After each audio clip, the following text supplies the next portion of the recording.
हरि हरि ओम।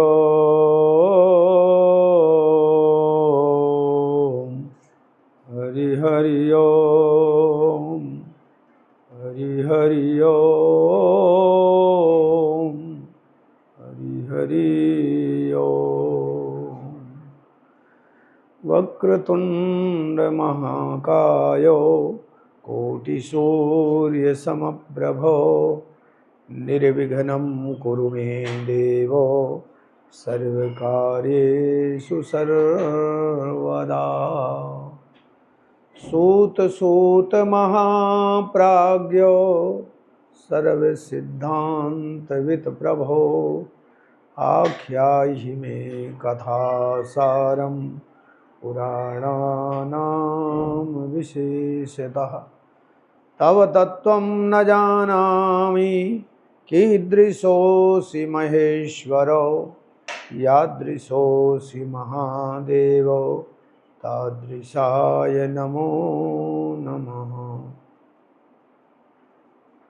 अनंतानंत ब्रह्मांड नायक निर्गुण निराकार सगुण साकार सारे जगत में व्याप्त जगदाधार जगदीश्वर जगन्यंता भूत भावन देवाधिदेव महादेव की पावन दिव्य कथा आप सब लोग श्रवण कर अपने जीवन को धन्य कर रहे हैं। जीव भगवान शिव का स्वरूप है। आवरण को हटाने के लिए शिव तत्व को जानना होता है। वह शिव तत्व निराकार जब साकार रूप में आते हैं, विगत दिवसों में भगवान वो निराकार साकार रूप में आकर के जगदम्बा सती के साथ में पावन परिणय कर भगवान शंकर या कैलाश या अथवा अलग अलग स्थानों में सुंदर सुंदर रमणीक स्थलों पर जगदम्बा सती के साथ में अपना समय यापन करते हुए व्यतीत कर रहे हैं। बहुत समय व्यतीत हो गया। भगवान शंकर के विवाह कराने का कारण समस्त देवताओं को था कि तारकासुर का बड़ा उपद्रव था और तारकासुर ने ब्रह्मा जी से वरदान में यह मांग रखा था कि मेरा जो बड़ा पुत्र हो उस पुत्र के द्वारा ही मेरा वध हो, शंकर जी का जो पुत्र हो उसके द्वारा मेरा वध हो। तारकासुर अर्थात असुर लोग ऐसी तपस्या करके वरदान मांगते थे कि ना शंकर भगवान विवाह करेंगे और ना शंकर भगवान की कोई संतान होगी और मैं सदा सर्वदा जो है अजर अमर रह जाऊंगा। जब देवताओं को पता चला कि तारकासुर की यही स्थिति है तो देवताओं ने भगवान शंकर से प्रार्थना किया विवाह करने के लिए और भगवान शंकर ने विवाह किया।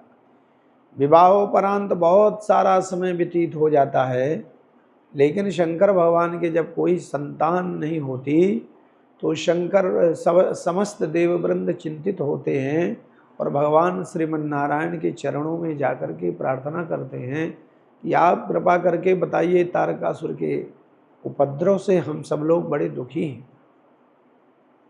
भगवान शंकर के द्वारा ही उत्पन्न पुत्र उसे मार सकता है। शंकर भगवान के संतान नहीं हो रही, आखिर बात क्या है? तो भगवान नारायण कहते हैं भगवान शंकर की विहार में रमण में किसी प्रकार की कोई बाधा नहीं डालनी चाहिए। शंकर भगवान त्रिकालज्ञ हैं, समदर्शी हैं, सब कुछ जानते हैं। जो भी उन्हें अपनी लीला के अंतर्गत करना होगा वो करेंगे।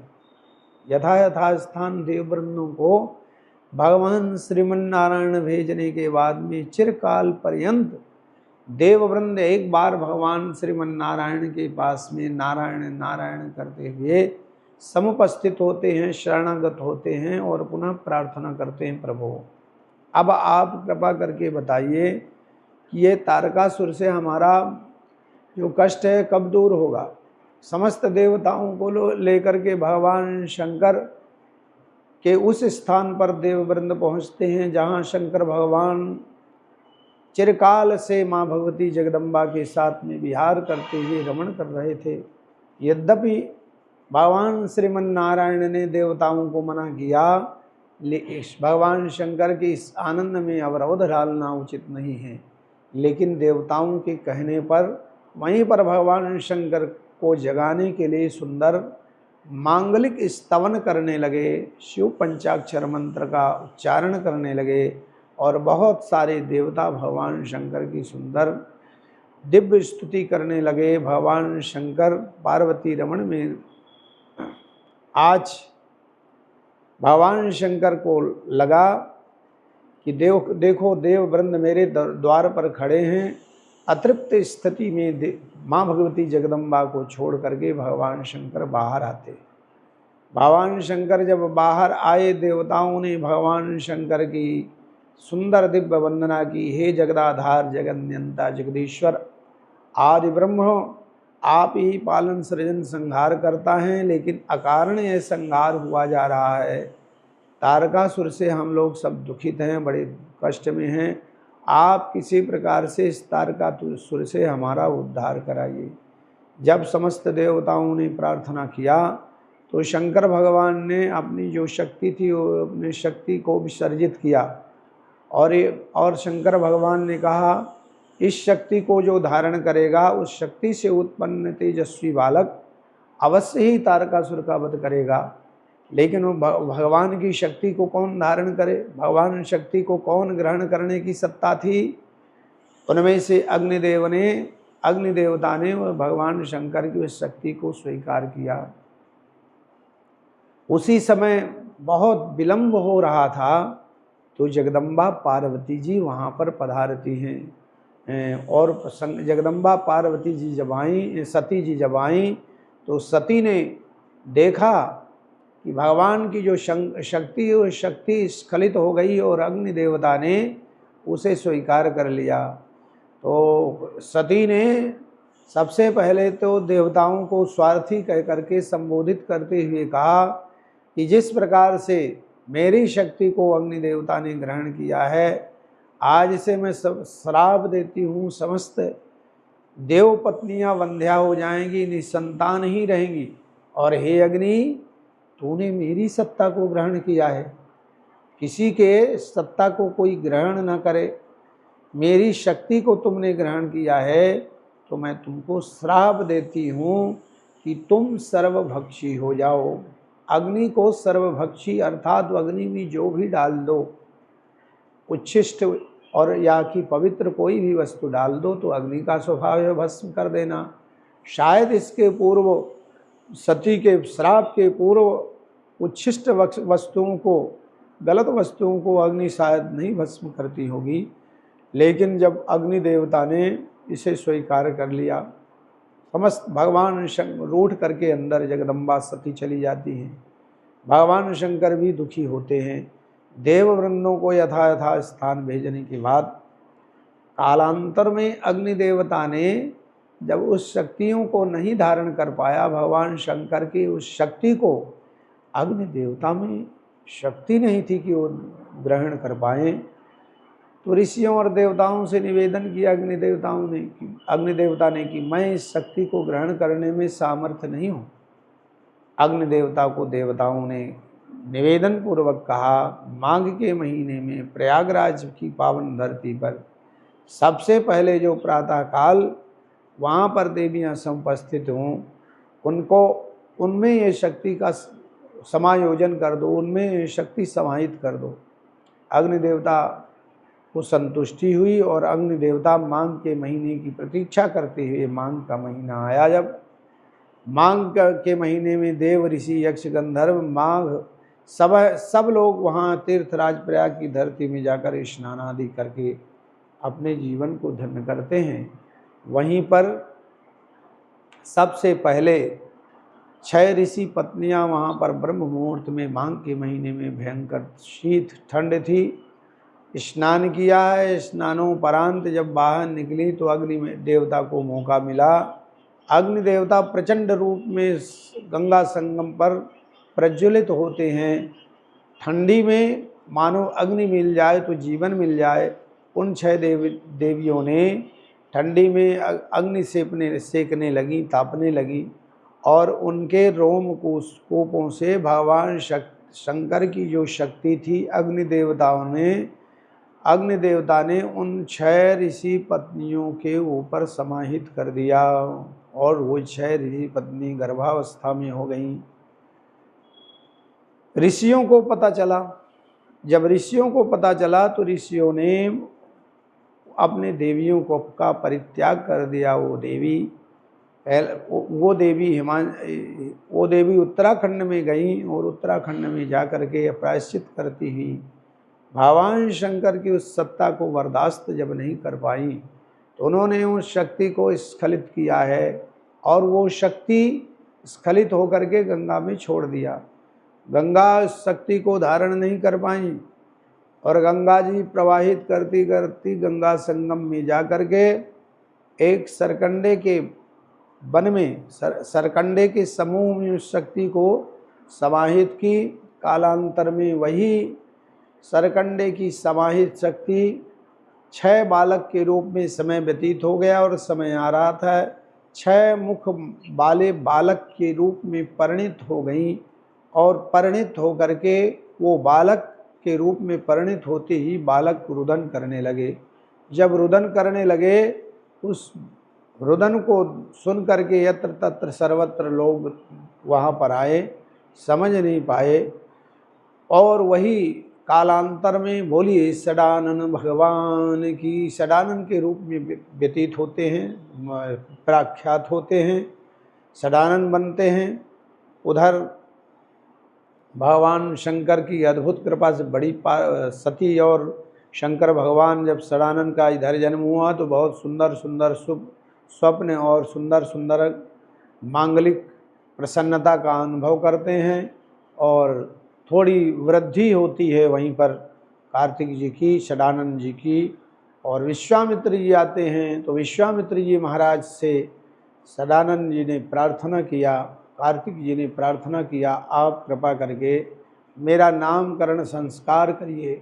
और विश्वामित्र जी महाराज ने अनेक नामों से कार्तिक जी का 6 मुखों के थे इसलिए षडानन नाम रखा है। और सदा सर्वदा जो है यावत नैष्ठिक ब्रह्मचर्य व्रत का पालन करते हैं इसलिए कुमार नाम है।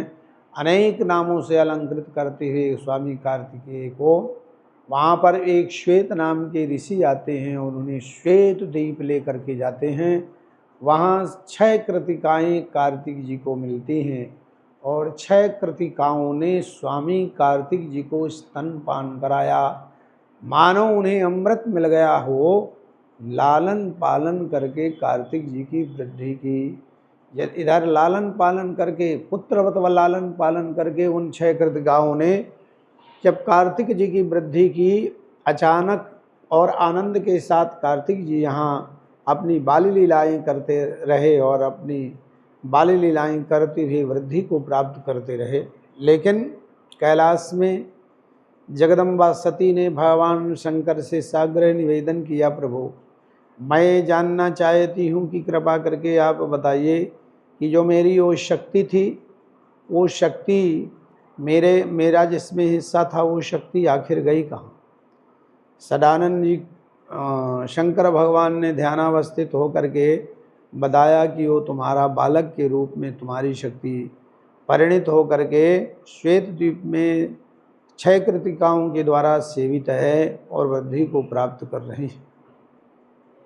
जगदम्बा सती ने प्रार्थना किया, प्रभु वो मेरा पुत्र है, मैं उसे स्वीकार करना चाहती हूँ, आप कृपा करके मुझे आप मेरे पुत्र से मिलाइए। तो जगदम्बा पार्वती सती को प्रसन्न करने के लिए भगवान शंकर ने अपने रुद्रगणों के साथ में बहुत सुंदर दिव्य एक रथ जो विश्वकर्मा जी के द्वारा बनाया गया था उसे भेजा है। वहाँ पर पहुँचे हैं, देवताओं से देववृंद पहुँचे हैं, परिचय बताया है कि भगवान शंकर आपको सहर्ष माँ जगदम्बा सती ने बुलाया है। तो पहले तो कार्तिक जी ने यही उत्तर दिया कि मेरी माता तो ये 6 कृतिकाएँ हैं जिन्होंने मेरा उदर पोषण भरण पोषण किया है, वही मेरी मातृशक्तियाँ हैं। लेकिन पुनः भगवान शंकर को प्रसन्न करने के लिए, जगदम्बा को प्रसन्न करने के लिए स्वामी कार्तिक ने अपनी माया सिक के द्वारा, अपने आध्यात्म बल के द्वारा उस शिव तत्व का विवेचन 6 कृतिकाओं को करते हैं। क्योंकि कृतिकाओं को इतना मोह हो गया था स्वामी कार्तिक के प्रति, एक क्षण भी वो रह नहीं पा रही थी। जीवन की नश्वरता और शिव तत्व का सुंदर विवेचन स्वामी कार्तिक जी ने यहाँ पर किया है। और क्षण भंगुर जीवन है जग में, मन मंजुल पुण्य कमाते चलो, फिर अवसर ऐसा मिलेगा नहीं, परलोक का पंथ बनाते चलो, सत्संग करो पर पीर हरो, हरि को सुमिरो हर साथे चलो। तो कार्तिक जी ऐसा सब ब्रह्म ज्ञान उपदेश देने के बाद में सुंदर दिव्य रथ में विराजमान होकर के कैलाश पर्वत पर पधारते हैं। भगवान शंकर और सती ने आगवानी की है, सभी देवियों और देवताओं ने सम्मान किया है और भगवान कार्तिक जी जगदम्बा पार्वती जी के गोद में जाकर के प्रणाम करके विराजमान हुए हैं। अत्यंत प्रसन्नता होती है और भगवान शंकर माँ जगदम्बा सती ने प्रथम पुत्र कार्तिक जी को प्राप्त करके अत्यंत प्रसन्न होते हैं।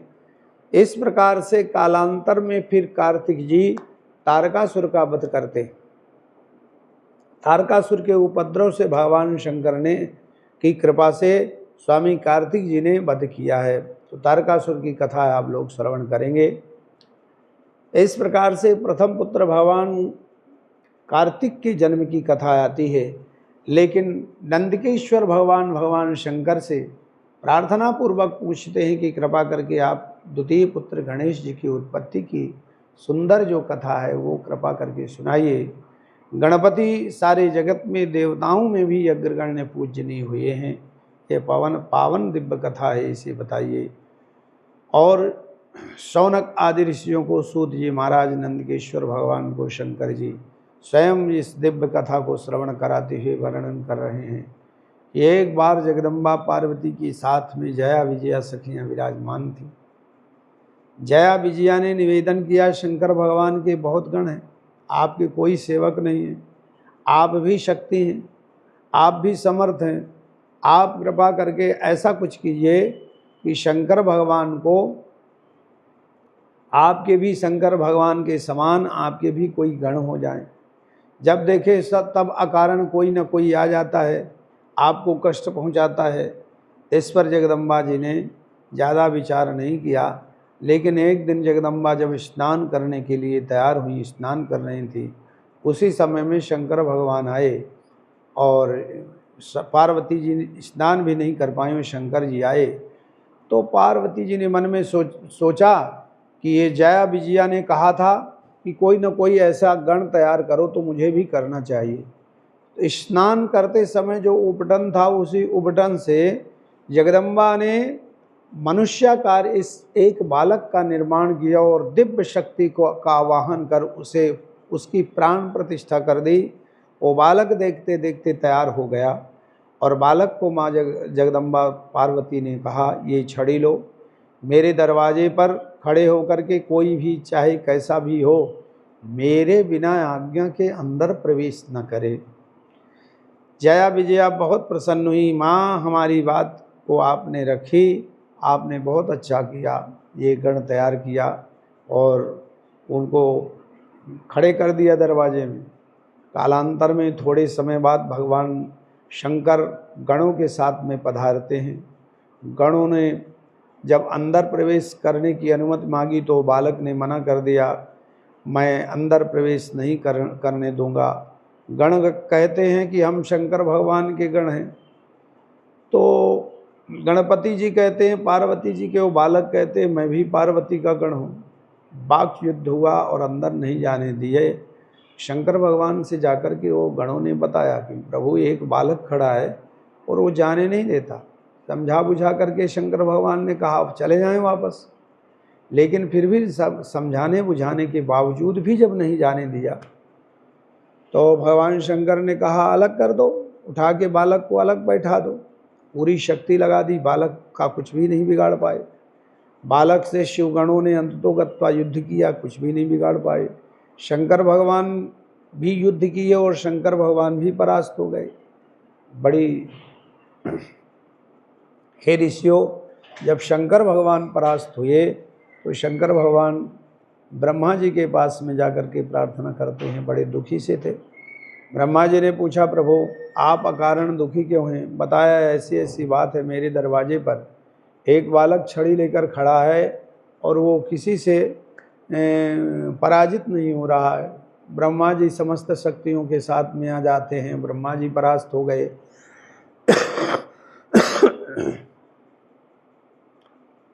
इंद्र परास्त हो गए, नारायण परास्त हो गए, समस्त देवता परास्त हो गए। तब शंकर भगवान कुपित होकर के अपने त्रिशूल के द्वारा उस बालक का सिरच्छेदन कर देते हैं। जब बालक का सिरच्छेदन हो गया तो जगदम्बा पार्वती जी को पता चला। नारद जी ने बताया तो पार्वती जी की उग्र रूप हुआ। सैकड़ों शक्तियाँ समाहित हुई, वहाँ पर प्रकट हुई और पार्वती जी ने कहा, जाओ प्रलय कर दो, समस्त शंकर के और देवताओं को भक्षण कर लो। उन असंख्य शक्तियाँ जाकर के इस सम्रांगण में और सब देवताओं का भक्षण करने लगी। ऐसे ही तो अकारण लग रहा था प्रलय हो जाएगा, तो समस्त देवताओं ने शंकर भगवान से आकर के प्रार्थना किया कि प्रभु आप ही कृपा करके बताइए और बचाइए कि ये जो शक्तियां हैं वो अकारण ही प्रलय कर देंगी।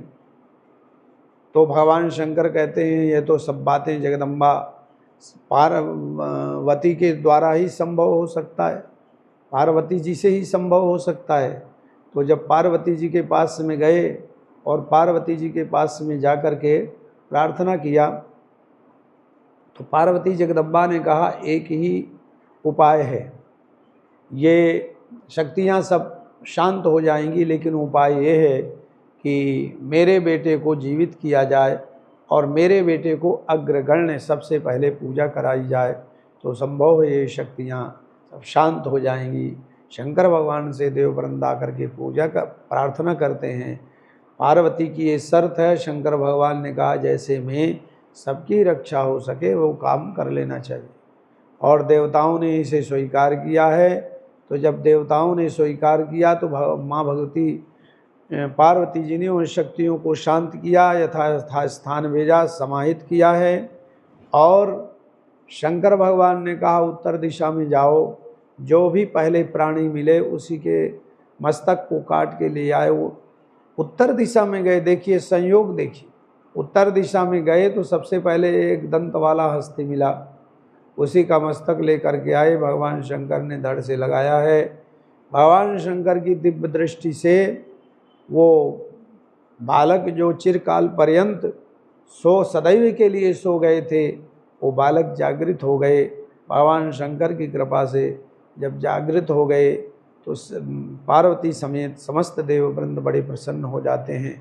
बोलिए शंकर भगवान की, गणपति भगवान की, गणेश जी की सबने समस्त देवताओं ने पूजा वंदना अर्चना की।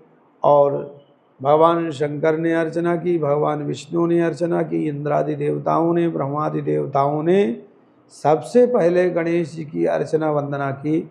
इस प्रकार से गणेश जी की अर्चना वंदना करने के बाद आज भी हम चाहे छोटा कार्य करें चाहे बड़ा कार्य करें, गणपति जी की पूजा करते हैं, गणेश जी की आराधना करते हैं और गणेश जी की आराधना कर उनको मनाते हैं।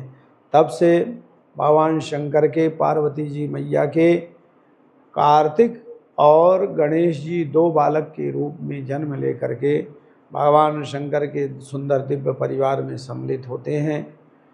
दोनों बेटे बड़े हो गए। पार्वती और शंकर भगवान एक बार चर्चा करते हैं कि दोनों बेटों की शादी करना है। दोनों ने सुना, कार्तिक और गणपति जी ने एक दूसरे पर पहले मेरी शादी होगी, पहले मेरी शादी होगी विवाद किया। शंकर भगवान को, पार्वती जी को पता चला तो इस विवाद को दूर करने के लिए, समाप्त करने के लिए शंकर भगवान ने उपाय बताया, जाओ धरती की परिक्रमा करके जो प्रथम लौटेगा उसी का विवाह प्रथम किया जाएगा। कार्तिक जी का वाहन मोर है, मोर में विराजमान होकर के आज्ञा प्राप्त करके कार्तिक जी प्रस्थान करते हैं। जब कार्तिक जी प्रस्थान कर गए तो गणेश जी महाराज सोचते हैं मैं कैसे करूं, मेरा वाहन तो चूहा है, चूहा कैसे इतनी बड़ी यात्रा कर सकेगा। तो गणपति जी कुशाग्र बुद्धि के थे। पार्वती और शंकर भगवान को सिंहासन पर विराजमान करके 4 परिक्रमा लगाई और प्रार्थना किया, महाराज मेरी पूरी परिक्रमा धरती की एक बार नहीं 4 बार संपन्न हुई, आप कृपा करके मेरी शादी करें। शंकर भगवान कहते कार्तिकी समान तुम भी जाओ और लौट के आओ। शंकर भगवान से प्रार्थना किया गणेश जी ने कि महाराज प्रभु कृपा करके बताइए, यदि माता पिता से बड़ा भी कोई धरती तीर्थ या कुछ होते हों तो बताइए। मैंने माता पिता को की वंदना की।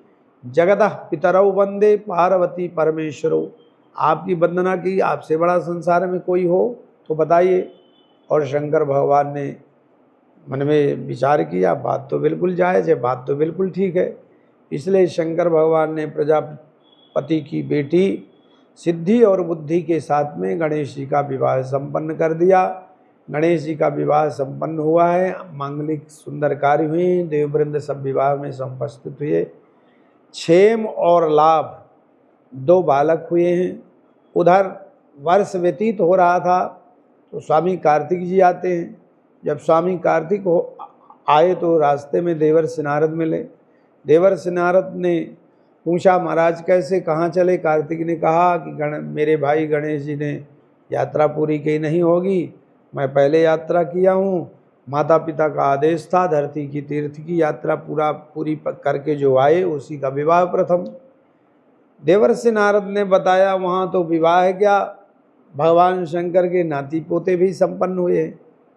स्वामी कार्तिकेय आते हैं वापस, पार्वती और जगदम्बा को प्रणाम किया, वंदन किया और प्रण किया, प्रभु मेरे साथ आपने बहुत अच्छा किया, अब मैं आपके सामने ही प्रण करता हूँ, यावत जीवन मैं नैष्ठिक ब्रह्मचर्य व्रत का पालन कर आपकी ही तपस्या करूँगा। और भगवान स्वामी कार्तिकेय जाकर के क्रौंच पर्वत पर हैदराबाद में भीम शंकर के रूप में जाकर के आज भी विराजमान हैं, वहाँ तपस्या कर रहे हैं। तो इस प्रकार से भगवान गणेश जी की और कार्तिक जी की अद्भुत कृपा है। वो निराकार विग्रह भगवान शिव साकार बन करके और संसार में अपनी माया रचते हैं और जगत को बताया है, देवी देवताओं को जिनको भी संसार में अहम था वो बताया है कि मैं ही करता हूँ, मैं ही धरता हूँ, मैं ही संहार करता हूँ। आज की कथा का उपाख्यान यह है कि गणेश जी की उत्पत्ति करके भगवान शंकर ने समस्त देवताओं के अहंकार को दूर कर दिया और उस अहंकार को दूर करके मेरा बेटा अर्थात गणेश जी ने, गणेश ही सर्वोपरि श्रेष्ठ हैं और मैं ही सर्वम खलमिदं ब्रह्मो, मैं ही जगत में व्याप्त हूँ। इस प्रकार से भगवान शंकर ने गणेश जी का वंदन करा दिया। स्वामी कार्तिकेय जी उपासना की एक निधि, निरंतर भगवान शंकर की जो उपासना करता है वो समस्त मनोरथों को पूर्ण करके इस लोक में और परलोक में प्राप्त सुख और शांति को प्राप्त करता है। इसलिए लोक और परलोक बनाने के लिए भगवान शंकर के निराकार और साकार विग्रह का अर्चन वंदना करना चाहिए। और जब तक शिव तत्व को नहीं जान पाते हैं तब तक सब कुछ अधूरा है। इसलिए है चिदानंद रूपम शिवोहम शिवोहम, वो चिन्मय परमात्मा भगवान शंकर जो सब घट में व्याप्त हैं, उनको जानकर और उनको समर्पित होकर के जो कार्य करता है उसका लोक और परलोक बनता है। हरि ओम। शांति शांति शांति सुशांतिर्भवतु।